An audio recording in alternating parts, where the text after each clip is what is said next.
ሰበር ዜና። በቅድሚያም አርዕስቶቹን። በትራምፕ እና በስታርመር መካከል የቃላት ጦርነት ተጀመረ።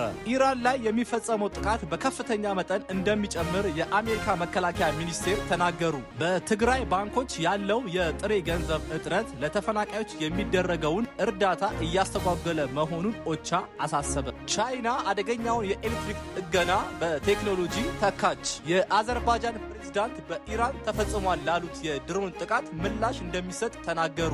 የደቡብ ኮሪያ የነዳጅ ጫኝ መርከቦች በሆርሙዝ ስትሬት ታግተው ቀሩ። አሜሪካ ዝቅተኛ ወጪ የሚጠይቀውን ፋልከን የጸረ ድሮን ስርዓት ልታሰማራ ነው።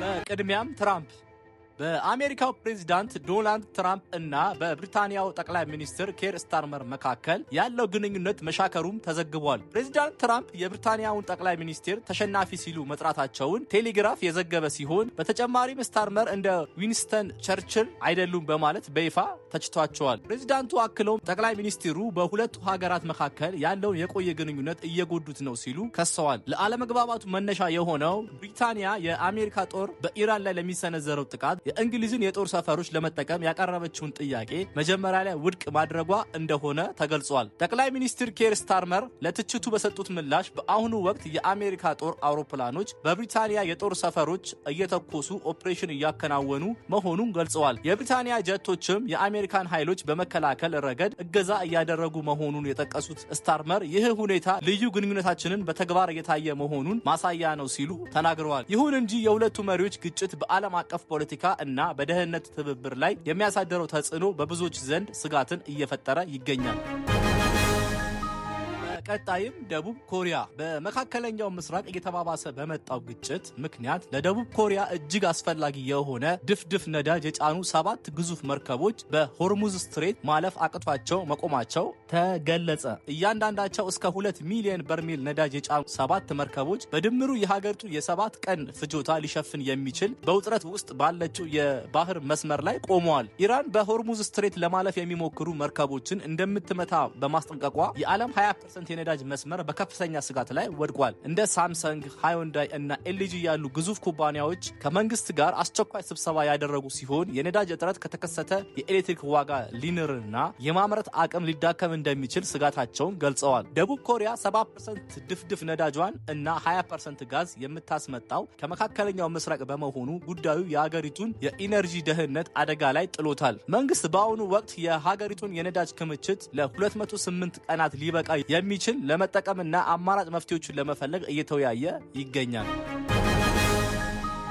ቀጣይም ኦቻ በትግራይ ክልል በሚገኙ ባንኮች ያለው የጥሬ ገንዘብ አቅርቦት ውስንነት ሰብአዊ ድርጅቶች ለተፈናቃዮች እርዳታ ለማድረስ የሚያደርጉትን እንቅስቃሴ እያስተጓጎለው መሆኑን የተባበሩት መንግስታት ድርጅት የሰብአዊ ጉዳዮች ማስተባበሪያ ጽሕፈት ቤት ኦቻ የሥራ ኃላፊ አሳሰቡ። የኦቻ የትግራይ ንዑስ ቢሮ ኃላፊ ሎኩጁ ፒተር እንደገለጹት የሰብአዊ ድርጅቶች በክልሉ ባንኮች የጥሬ ገንዘብ እጥረት በመኖሩ ምክንያት የአሰራር ችግሮች እየገጠሟቸው ሲሆን ይህም በክልሉ ለሚገኙ የሀገር ውስጥ ተፈናቃዮች ድጋፍ የማድረግ አቅማቸውን ገድቦታል። ፒተር አክለውም ይህ ተግዳሮች የመጣው በለጋሽ አገራት የሚደረገው ድጋፍ እየቀነሰ ባለበት ወቅት መሆኑን ሁኔታውን ይበልጥ ውስብስብ እንዳደረገው ገልጸዋል። ይህ መግለጫ የተሰጠው የካቲት 25 ቀን 2018 ዓ.ም በመቀሌ ከተማ በኦቻ እና በትግራይ የአደጋ ስጋት ስራ አመራር ኮሚሽን ባለስልጣን መካከል ስለ ተፈናቃዮች ሁኔታ በተደረገ ውይይት ላይ መሆኑን ትግራይ ቴሌቪዥን ዘግቧል። በውይይቱ ላይ የተገኙት የትግራይ ጊዜያዊ አስተዳደር ፕሬዝዳንት ታደሰ ወረደ ዘላቂ መፍትሄ ካልተገኘ እየጨመረ ያለው የተፈናቃዮች ቁጥር የሰብአዊ ቀውሱን ይበልጥ ሊያባብሰው እንደሚችል አስጠንቅቀዋል።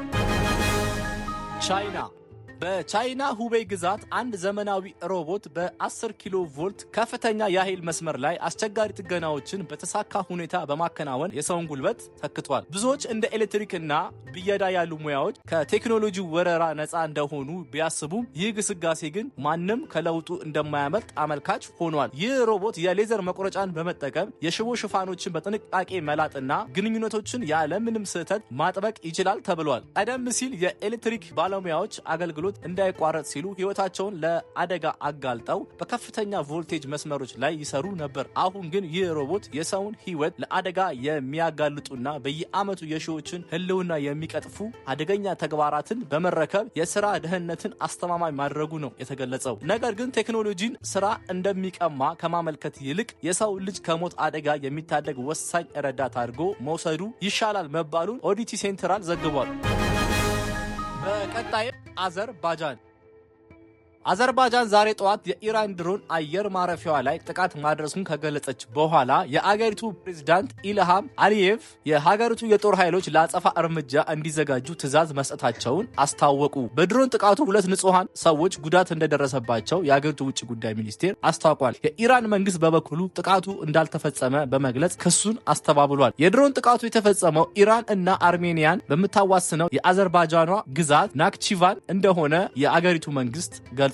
የአዘርባጃን የውጭ ጉዳይ ሚኒስቴር ባወጣው መግለጫ አንድ ድሮን በናክቺቫን ራስ ገዝ ሪፐብሊክ የሚገኘውን አየር ማረፊያ ተርሚናል ህንፃ መጥቷል። ሌላኛው ድሮን ደግሞ በሸካራባድ መንደር በሚገኝ ትምህርት ቤት አቅራቢያ ወድቋል ብሏል። በዚህ የድሮን ጥቃት የአየር ማረፊያው ህንፃ እንደተጎዳ እና 2 ንጹሃን ሰዎች እንደቆሰሉም ገልጿል። አዘርባጃን ውስጥ የሚገኙት የኢራን አምባሳደር በክስተቱ ላይ ማብራሪያ እንዲሰጡ መጠራታቸውን የገለጸው ሚኒስቴሩ ለኢራን ጠንካራ ተቃውሞ ይገለጻል፣ የተቃውሞ ደብዳቤም ይቀርባል ብሏል። የአዘርባጃን ፕሬዝዳንት ኢልሃም አሊየቭ ጥቃቱን በአገራቸው ላይ የተፈጸመ የሽብር ድርጊት እንደሆነ ተናግረዋል። ኢራን ተጠያቂ እንድትሆን ጥሪ ማቅረባቸውን የአገሪቱ መንግስት የዜና ወኪል ኢፒኤ ዘግቧል። ፕሬዝዳንቱ በአገሪቱ የደህንነት ምክር ቤት ስብሰባ ላይ ባደረጉት ንግግር በአዘርባጃን ላይ የተፈጸመው ይህንን መሰረተ ቢስ የሽብር እና የወረራ ድርጊት አንታገስም ብለዋል። የጦር ኃይሎችን የአጸፋ እርምጃዎችን እንዲያዘጋጁ እና እንዲተገብሩ መመሪያ ተሰጥቷቸዋል ሲሉም እርምጃ እንደሚወሰድ ጠቁመዋል። የአገሪቱ ጦር ኃይሎች፣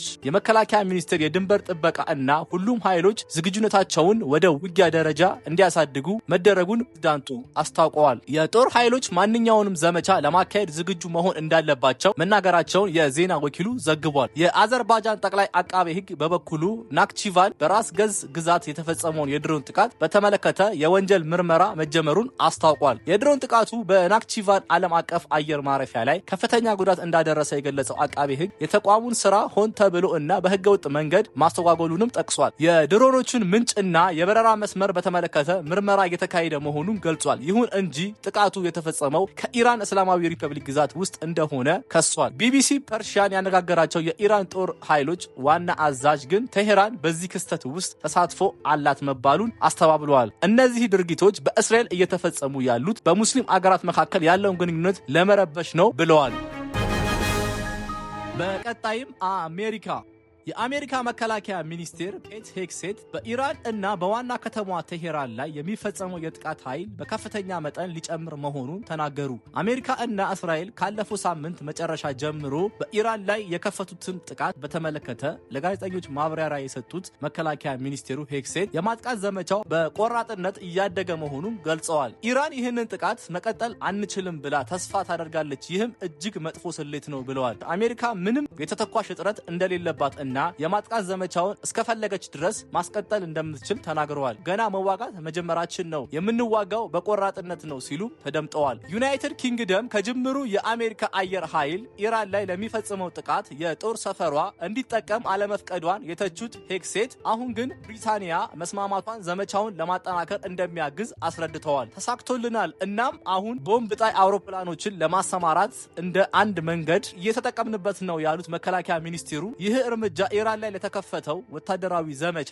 ተጨማሪ አቅሞች እና ተጨማሪ የመከላከያ ብቃት እንደሚያስገኝ እንዲሁም ተደጋጋሚ የቦምብ ጥቃቶች ለመፈጸም እንደሚያስችል አብራርተዋል። በኢራን እና ቴሄራን ላይ የሚወርደው ጥቃት ኃይል በከፍተኛ መጠን ሊጨምር ነው ሲሉ አክለዋል። አሜሪካ እና እስራኤል እያጠቁ ያሉት የኢራን ተቃዋሚዎች ኢላማ የሚያደርጉትን ኃይሎች እንደሆነም ተናግረዋል። ይህንን ድብደባ በተፈጸመ ቁጥር እንዲሁም ፍላጎት እና አቅማቸው በተዳከመ መጠን ህዝቡ በድፍረት እንዲቆም ተጨማሪ እድል ይፈጥራል ብሏል። ብለዋል። ይህ በእንዲህ እንዳለ አሜሪካ በወደፊት ጦርነቱ ሊሰነዘሩ የሚችሉ ግዙፍ የድሮን መንጋ ጥቃቶችን ለመመከት የሚያስችል ፋልኮ የተሰኘ አዲስ የጸረ ድሮን ስርዓት ወደ ስራ ለማስገባት በዝግጅት ላይ ትገኛለች። ይህ ስርዓት በተለይ በኤፍ-16 እና በኤፍ-15 ተዋጊ አውሮፕላኖች ላይ ተገጥሞ እንዲሰራ ተደርጎ የተነደፈ ሲሆን የአሜሪካ የባህር ኃይል ተዋጊ መርከቦችን እና የምድር ጦር ሰፈሮችን ከአየር ላይ ጥቃት ለመከላከል ከፍተኛ ሚና ይጫወታል። ፋልኮ የተገነባው ሃይድራ 7 የተሰኘው ሮኬት ዘመናዊ ስሪት በሆነው እና በሌዘር በሚመራው AGR-20 አድቫንስድ ፕሪሲሽን ኪል ዌፐን ሲስተም እና ማሻሻያ በማድረግ ነው። አንዱ የሮኬት ጥይት በግምት $3000 ገደማ ብቻ የሚፈጅ በመሆኑ ስርዓቱ ዝቅተኛ ወጪ የሚጠይቅ አማራጭ ሆኖ ቀርቧል። ይህም እንደ ኢራኑ ሻሂድ ያሉ በመቶዎች የሚቆጠሩ ሚሳኤሎችን መጓዝ የሚችሉ እና እስከ 100 ፓውንድ የሚመዝን ፈንጂ የሚሸከሙ አነስተኛ ዋጋ ያላቸው ድሮኖችን ለመምታት እጅግ አዋጭ ያደርገዋል። የአሜሪካ መከላከያ እቅድ አውጪዎች እንደሚሉት ፋልኮ ተለምዷዊ እና ውድ የሆኑ የሚሳኤል መከላከያዎችን ሊያጨናንቁ የሚችሉ መጠነ ሰፊ የድሮን ጥቃቶችን ለመከላከል እንደ ዋነኛ መፍትሄ ተወስዷል። ስርዓቱ በጦር ሜዳ ላይ ያለውን ወጪ በመቀነስ ረገድ ትልቅ ለውጥ ያመጣል ተብሎ ይጠበቃል።